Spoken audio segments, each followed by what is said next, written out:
Hello sir, स्वागत है आप सभी का अपने YouTube channel HLP digital classes में। आज लेकर आए हैं आप लोगों के लिए जो सेट चल रहा था उसका अगला पार्ट है।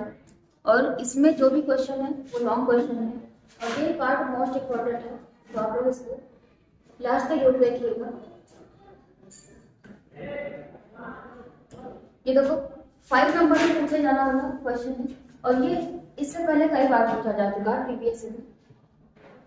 ये मोस्ट इम्पोर्टेंट है, तो आप लोग इसको लास्ट तक जरूर देखना। क्या किया गया है कि दिखाइए कि पूर्णांकों के समुच्चय में r बराबर a कामा b बिलोंग कर रहा है j cross j such that a minus b को 7 विभाजित करता है एक तुल्यता संबंध है। यानी जो कंडीशन दी गई है यहाँ पर ये दिखाना है कि तुल्यता संबंध होगा। और तुल्यता संबंध के लिए कंडीशन क्या होती है, यहाँ पर 3 कंडीशन फॉलो करनी चाहिए। पहला स्वातुल्य, संक्रामक, स्वातुल्य, सममित और संक्रामक। तो फर्स्ट कंडीशन यहाँ पर दिखाएंगे स्वातुल्य। सेकंड आपको यहाँ पर दिखाना है कि सममित होगा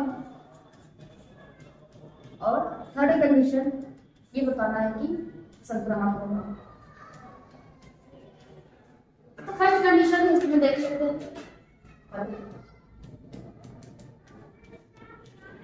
स्वातुल्य।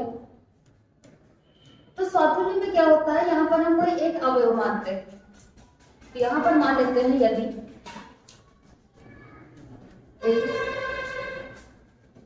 ए कामा ए ये बिलोंग कर रहा है जेड में, इस प्रकार है ए बिलोंग कर रहा है जेड में, इस प्रकार है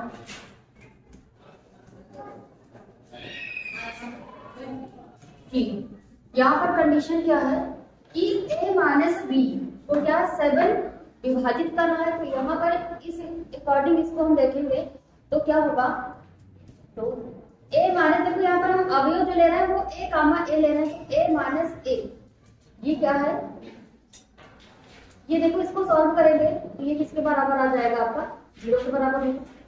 यदि ये 0 के बराबर है तो क्या बताएंगे, ये क्या है, ये 7 से क्या दिखाना है कि ये विभाजित होगा। तो a माइनस a देखिए तो ये क्या है, देखो 7 से डिवाइड है। यदि यहाँ से हम सॉल्व करेंगे a माइनस a तो 7 इसके बटे में आ जाएगा और बराबर में 0 लिख सकते हैं। अतः यहाँ पर a माइनस a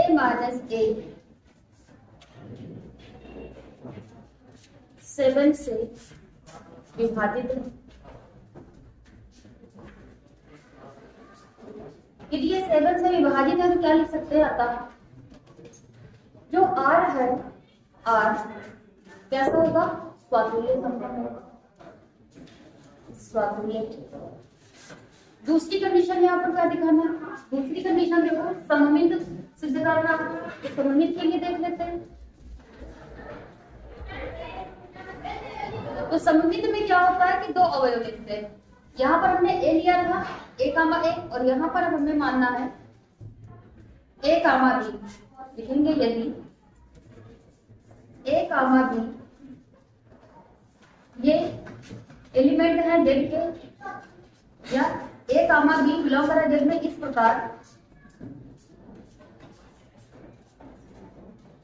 प्रकार है कि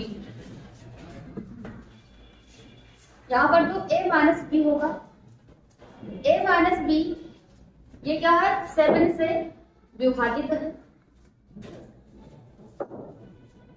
7 से विभाजित है। यदि ये 7 से विभाजित है तो यहाँ पर जो a माइनस बी है इसको हम 2m के बराबर मान लेते हैं, जहां m क्या है, m एक पूर्णांक है, m एक पूर्णांक है। यदि यहाँ से हम माइनस कॉमन ले लें तो ये आपका हो जाएगा b माइनस a और ये बराबर में है 2m के। इस माइनस को यदि हम यहाँ पर पक्षांतर कर देंगे तो पक्षांतर करेंगे तो आपका क्या आएगा, b माइनस a बराबर माइनस 2m हो जाएगा। यहाँ से b माइनस a माइनस को हम m के साथ लिख लेते हैं तो देखो b माइनस m, ये देखो यहाँ पर 7 से विभाजित है तो यहाँ पर 7 इसको मान लेते हैं, ये 7m के बराबर होगा और ये भी आपका 7 ही होगा।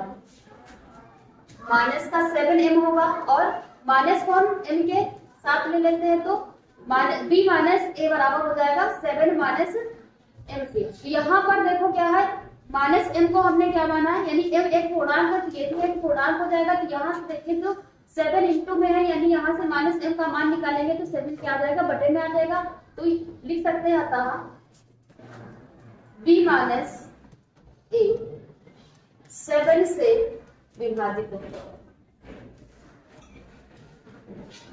यदि ये 7 से विभाजित है तो क्या होगा, अतः जो r फंक्शन दिया गया है, अतः r तो सिद्ध क्या कर रहे थे, सममित। देखो ये कंडीशन फॉलो हो रही है, यदि a माइनस b 7 से विभाजित हो रहा है तो यहाँ पर b माइनस a भी क्या होना चाहिए, 7 से विभाजित होना चाहिए। तो यहाँ पर देखो ये b माइनस a भी क्या है, 7 से विभाजित है। यदि ये 7 से विभाजित है तो ये जो यहाँ पर समुच्चय दिया गया है ये कैसा है, आपका सममित है। लिख सकते हैं अतः r सममित है। इसकी थर्ड कंडीशन क्या होती है, थर्ड कंडीशन में ये दिखाना है कि ये संक्रामक होगा।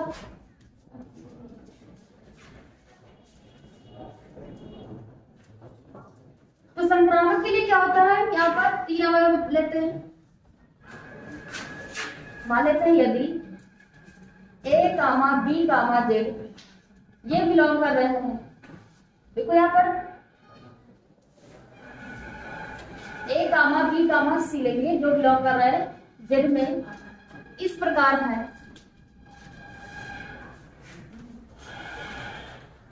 कि यहां से जो a, b है ये 7 से विभाजित है, a, b 7 से विभाजित है। यदि a, b 7 से विभाजित है और यहाँ पर b, c भी 7 से विभाजित है,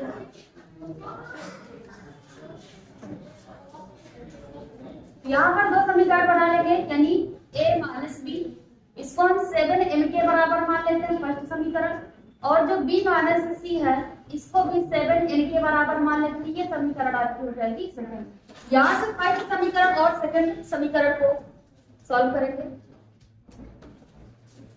समीकरण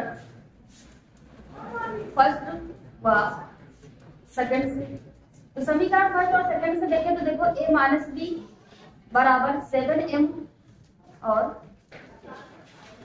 b माइनस c ये बराबर है 7n के। यहाँ से देखो माइनस का भी है और प्लस का भी है, ये दोनों क्या हो जाएंगे, कैंसिल हो जाएंगे। तो यहाँ से a माइनस c ये बराबर आपका बच रहा है 7m प्लस 7n के। यहाँ पर इन दोनों को हम जोड़ रहे हैं, समीकरण फर्स्ट और समीकरण दो को जोड़ेंगे तो क्या होगा, देखो माइनस का भी प्लस का भी ये कैंसिल हो जाएगा, आपका a माइनस का c बचेगा और यहाँ पर 7m प्लस का 7n हो जाएगा। यहाँ से आगे देखें तो a माइनस c जो है, यहाँ पर देखो दोनों में 7 कॉमन है तो 7 कॉमन ले लेते हैं, तो आपका यहाँ से बचेगा m प्लस n। तो देखो इंटू में m प्लस n है तो यहाँ से क्या लिख सकते हैं, अतः a माइनस c भी क्या है 7 से विभाजित है। यदि a माइनस c देखो यहाँ पर प्रूफ हो रहा है कि 7 से विभाजित है, तो जो कंडीशन है यानी r है तो लिख सकते हैं अतः r कैसा हो जाएगा, संक्रामक। देखो तीनों कंडीशन फॉलो हो रही है, यदि तीनों कंडीशन फॉलो हो रही है तो क्या बता सकते हैं कि जो दिया गया संबंध है ये कैसा होगा, तुल्यता संबंध होगा। तो यहाँ पर लिख सकते हैं अतः r तुल्यता संबंध है।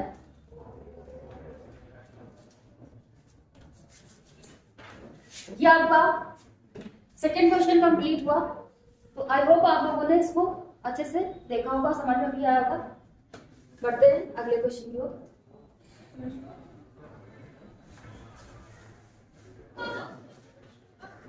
इसका अगला क्वेश्चन है, यदि a plus B dot b plus C cross c plus a ये बराबर है 2abc के, यदि यहाँ पर 2abc के यहाँ पर इसके बराबर दिखाना तो इसका LHS ले लेते हैं। यहाँ से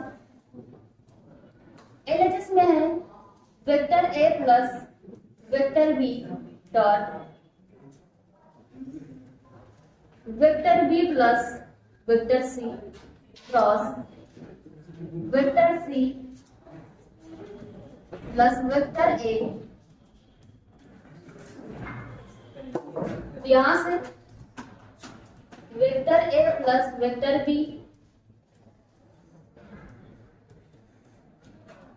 अंदर इसका मल्टीप्लाई करेंगे तो b का करेंगे c से, vector b cross vector c हो जाएगा, प्लस b का a के साथ करेंगे तो vector b cross vector c sorry vector a आ जाएगा, प्लस c का मल्टीप्लाई करेंगे तो vector c cross vector c और c का a के साथ करेंगे तो प्लस का vector c cross vector a आ जाएगा।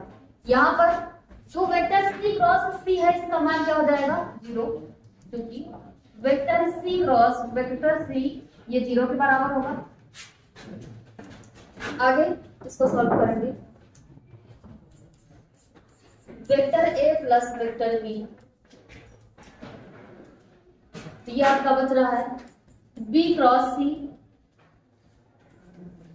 प्लस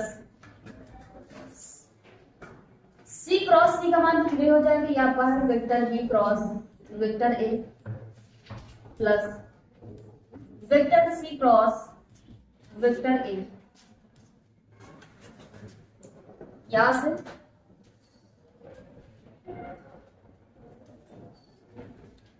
अब यहाँ पर जो a प्लस b है इसका भी डॉट प्रोडक्ट में मल्टीप्लाई कराएंगे तो a का vector a dot b cross c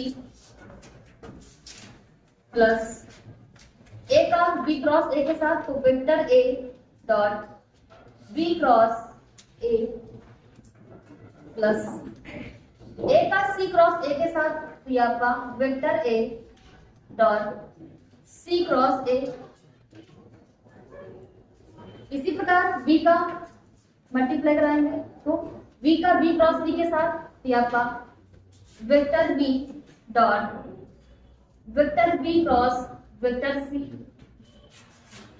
फिर b का b क्रॉस a के साथ कराएंगे तो ये आपका आ जाएगा प्लस का vector b dot vector b cross vector a plus vector b का c क्रॉस a के साथ तो vector c cross vector a आ जाएगा। यहाँ पर जो भी वैल्यू दो बार रिपीट हुई है उसका मान क्या हो जाएगा 0। तो यहाँ पर देखो a b c है, यहाँ पर देखो a यहाँ पर है और a यहाँ पर है तो इसका मान क्या हो जाएगा 0 हो जाएगा। फिर देखो यहाँ a है, यहाँ पर भी a है, इसका भी मान 0 हो जाएगा। फिर देखो यहाँ b और b फिर है, इसका मान भी 0 हो जाएगा। यहाँ पर देखो b और b है तो इसका मान भी 0 हो जाएगा। जहां पर कोई अवयव दो बार रिपीट हो रहा है उसका मान क्या हो जाएगा 0 हो जाएगा। यहाँ पर लिख सकते हैं क्योंकि vector a dot vector b cross vector a इसका मान क्या हो जाएगा 0। इसी प्रकार यानी जितने भी डबल बार रिपीट हुए हैं तो उसका मान 0 हो जाएगा और बाकी का आपका बचेगा यहाँ पर vector a dot b cross c plus देखो यहाँ पर डबल बार है तो ये 0 आ जाएगा प्लस का, ये भी देखो 0 बन जाएगा और ये भी आपका 0 बन जाएगा प्लस का, और प्लस का देखो ये भी आपका 0 ही बन रहा है। तो यहां से आपका बच रहा है vector b vector c cross vector a। तो आगे vector a dot b cross c plus vector b c cross vector a।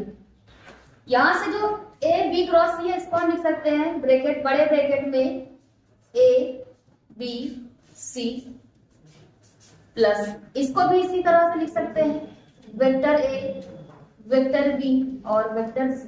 देखो सेम चीजें हैं तो यहाँ पर 2 हो जाएगा वेक्टर a वेक्टर b और वेक्टर c।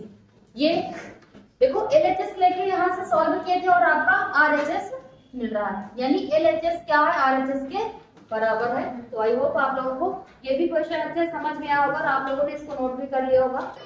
तो इसका अगला क्वेश्चन है, अगला क्वेश्चन क्या दिया गया, सिद्ध कीजिए कि एक शंकु के अंतर्गत महत्तम मुखपृष्ठ वाले लंबवृत्तीय बेलन की त्रिज्या शंकु की त्रिज्या की आधी होती है।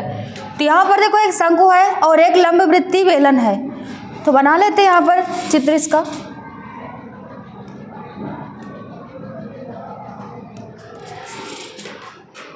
तो यहाँ पर एक शंकु बना लेते हैं।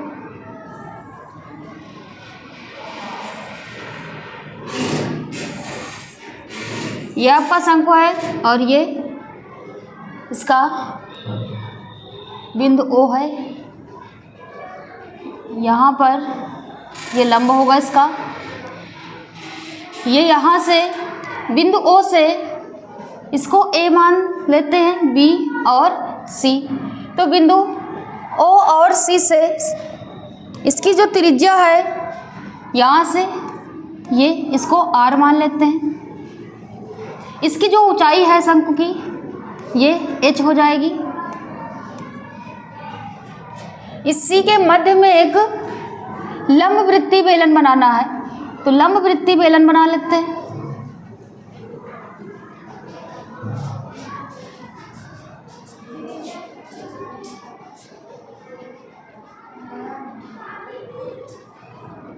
जो लंबवृत्तीय बेलन है इसकी त्रिज्या देखेंगे, इन बिंदुओं को भी नाम दे देते हैं P, Q, R और S। तो यहाँ से बिंदु O से S के मध्य की जो दूरी होगी वो x होगी। तो यहाँ से नोट कर लेते हैं।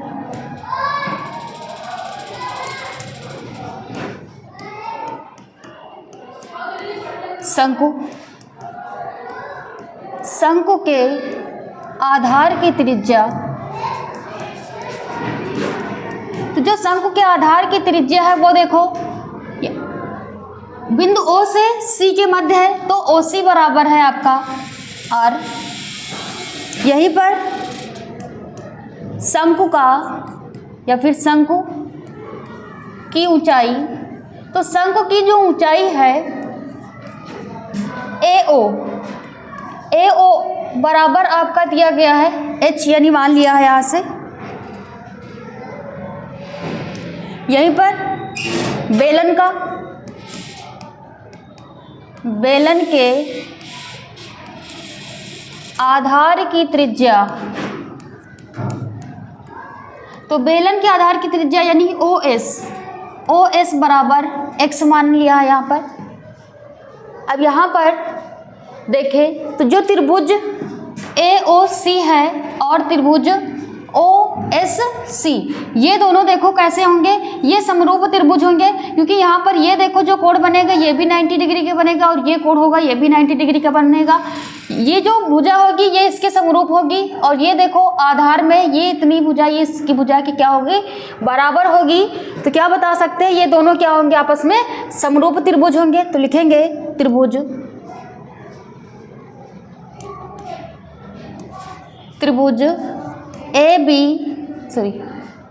AOC तथा त्रिभुज QOS समरूप हैं।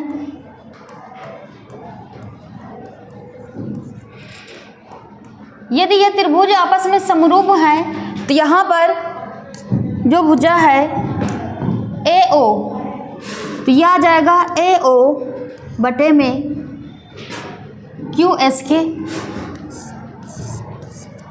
और OC बटे में आपका हो जाएगा SC के। यहाँ से हमें QS बराबर ज्ञात करना है, तो QS बराबर ज्ञात करेंगे तो देखो ये इसके गुणे में आ जाएगा और ये इसके बटे में, यानी यहाँ से QS बराबर आपका आ जाएगा AO इंटू SC और बटे में OC है। यहाँ पर मान पुटअप कर देंगे इसका, तो यहाँ से जो QS बराबर है ये आपका आ जाएगा AO बराबर देखो H है बटे में OC का मान आर है। और एस सी, देखो एस सी को हम लिखना चाहें तो जो एस सी है वो इसको लिख सकते हैं ओ सी माइनस ओ एस, तो ये आपका हो जाएगा ओ सी माइनस ओ एस।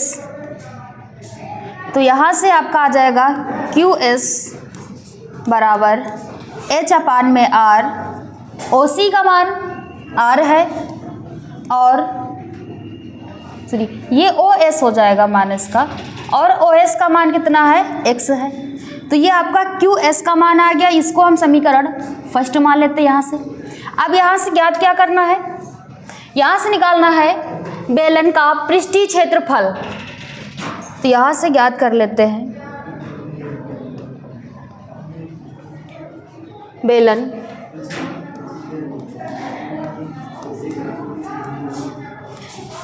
बेलन का वक्र पृष्ठ, देखो बोल रहा है तो यहाँ से बेलन का वक्र पृष्ठ ये आपका हो जाएगा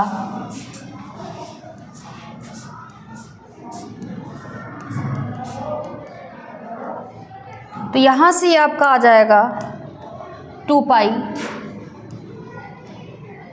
देखो जो बेलन का ये क्षेत्रफल है इसको वक्र पृष्ठ को वक्र पृष्ठीय क्षेत्रफल यहाँ पर ज्ञात करना है, वक्र पृष्ठीय क्षेत्रफल। तो वक्र पृष्ठीय क्षेत्रफल इसको हम a बराबर मान लेते हैं और ये आपका हो जाएगा 2 पाई h अपान में r इंटू में x हो जाएगा। और क्या होगा, ये आपका r हो जाएगा और माइनस का ये r और माइनस का आपका x आ जाएगा यहाँ पर इस अकॉर्डिंग, क्योंकि ये देखो 2 पाई h हो जाएगा यानी इसका क्षेत्रफल इंटू में क्या होगा, आधार होगा। तो आधार देखो कितना है, h अपान में r, यानी ये वाली इसकी भुजा क्या हो जाएगी, लंब। तो फिर लंब ये भुजा क्यू एस क्या है, इसका लंब है। तो यहाँ से यदि मान रखेंगे तो देखो 2 पाई h अपान में यहाँ पर 2 पाई x होगा और इंटू में क्या होता है, h होता है। तो यहाँ पर बेलन की जो त्रिज्या है तो बेलन की त्रिज्या देखो h अपान में r है इंटू r माइनस x है। तो यहाँ पर आप लोगों को पता है, यदि फार्मूले में डाउट है तो फार्मूला लिख सकते हैं। यहाँ से फार्मूला क्या होता है, 2 पाई आर एच होता है, लेकिन यहाँ पर देखो ये दोनों वैल्यू यूज हो चुकी हैं इसलिए इसको हम डायरेक्ट इसका मान ही रख देते हैं। तो यहाँ पर देखो आर के स्थान पे बेलन की हम त्रिज्या ले रहे हैं, तो बेलन की त्रिज्या देखो कितनी है, x है। तो इंटू में x हो जाएगा और फिर क्या हो जाएगा h, और h के यानी ऊंचाई के स्थान पे आपका h अपान में r और r माइनस का x है। तो यहाँ पर इंटू में आ जाएगा h अपान में r और ब्रैकेट में है r माइनस का x। यहाँ पर जो x है इसका अंदर मल्टीप्लाई कर देंगे तो a बराबर आपका आ जाएगा यहाँ से 2 पाई h बटे में r, x का अंदर मल्टीप्लाई करेंगे तो x r और माइनस का क्या आ जाएगा आपका x स्क्वायर हो जाएगा यहाँ से। अब यहाँ से इसका अवकलन कर देते हैं x के सापेक्ष। तो लिखेंगे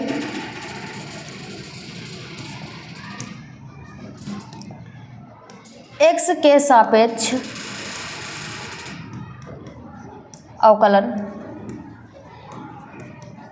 x के सापेक्ष अवकलन करेंगे तो a का क्या आ जाएगा, dA अपान में dx हो जाएगा बराबर 2 पाई h बटे में r, ये कांस्टेंट वैल्यू है। यहाँ पर x का अवकलन 1 होगा यानी ये आपका r बचेगा और माइनस का ये आपका आ जाएगा 2x। यहाँ से इसको समीकरण मानना चाहे तो समीकरण इसको हम सेकंड मान सकते हैं। अब यहाँ पर देखो बोल रहे हैं महत्तम वक्र पृष्ठ के लिए, तो यहाँ पर महत्तम वक्र पृष्ठ यानी उच्चिष्ट और निम्निष्ठ के लिए क्या करते हैं कि जो dA अपान में dx होता है इसको हम 0 के बराबर रख लेते हैं। तो ये फिगर आप लोगों ने बना लिया होगा, इसको हटा देते हैं।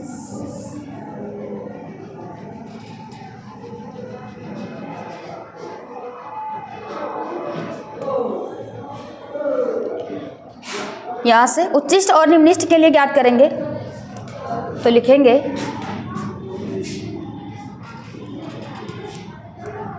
उच्चिष्ट व निम्निष्ठ के लिए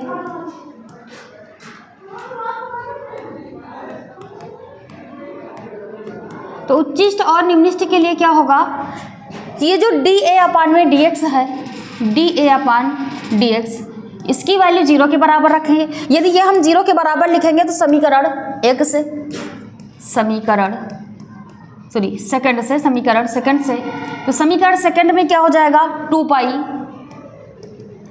h अपान में r और ब्रैकेट में r माइनस का 2x, ये बराबर देखो किसके हो जाएगा 0 के। यहाँ से ये गुणे में इसको पक्षांतर करेंगे तो r माइनस का 2x ये बराबर 0 के हो जाएगा। यहाँ से r बराबर यदि निकालेंगे तो ये आपका आ जाएगा 2x। हमें x बराबर चाहिए तो 2x को आगे लिख लेते हैं, बराबर में r हो जाएगा। यहाँ से x बराबर कितना आ जाएगा आपका r/2 आ जाएगा। तो यहाँ से देखें तो जो बेलन की त्रिज्या है वो क्या है, शंकु की त्रिज्या के क्या है आधी है। तो देखो शंकु की त्रिज्या को हमने r माना है और जो बेलन की त्रिज्या है वो x है, तो x बराबर आपका कितना है r/2 है। अब यहाँ पर क्या करना है, उच्चिष्ट यानी महत्तम वक्र पृष्ठ इसका ज्ञात करने के लिए क्या करेंगे, जो dA अपान में dx है इसका हम सेकेंड बार फिर अवकलन करेंगे।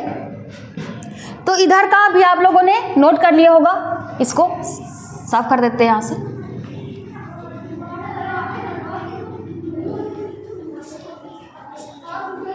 यहाँ पर लिखेंगे समीकरण सेकंड से, समीकरण सेकंड से पुनः x का अवकलन, या फिर समीकरण सेकंड लिख लेते हैं। यहाँ पर देखो समीकरण सेकंड आपका दिया गया है dA अपान में dx है बराबर 2 पाई h बटे में r है और r माइनस 2x है। पुनः x के सापेक्ष अवकलन करने पर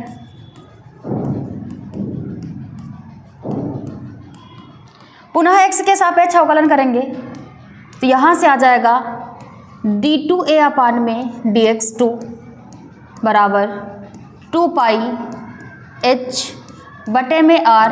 देखो r में x नहीं है तो r का 0 हो जाएगा और यहाँ पर 2 हो जाएगा और x का भी 0 आ जाएगा। तो यहाँ से d2a अपान में dx2 बराबर 2 पाई h बटे में r और गुणे में कितना आ जाएगा माइनस का 2, -2 से मल्टीप्लाई कर देंगे तो 2a अपान में d2a अपान में dx2 ये आपका माइनस का 4 पाई h बटे में क्या आ गया r आ गया। तो यहाँ से देखिए जो ये वैल्यू है ये ऋणात्मक आ रही है। तो देखो जब ऋणात्मक होगा तो ये कैसा होता है, उच्चिष्ट होता है, यानी ये महत्तम होगा।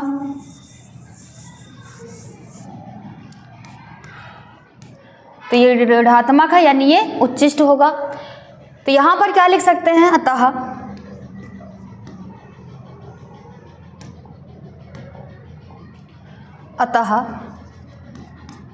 बेलन की त्रिज्या, देखो यहाँ पर यदि सॉल्व करना चाहे तो देखो बेलन की त्रिज्या कितनी है, अतः बेलन की त्रिज्या, या फिर इसको देखो r/2 पर सबसे पहले इसको सॉल्व कर लेते हैं यहाँ पर थोड़ा सा और।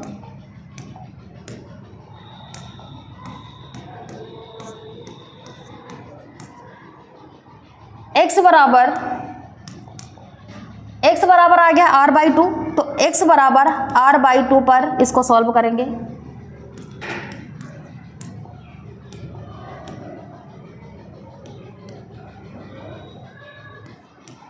तो ये आपका आ जाएगा d2a बटे में dx2 x बराबर r/2। तो ये आपका है माइनस का 4 पाई h और बटे में r। तो ये आपका d2a अपान में dx2 r x बराबर r/2 पर सॉल्व कर लिया है। यहाँ से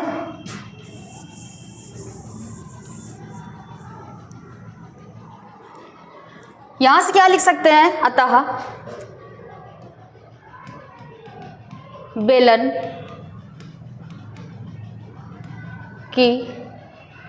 बेलन का महत्तम वक्र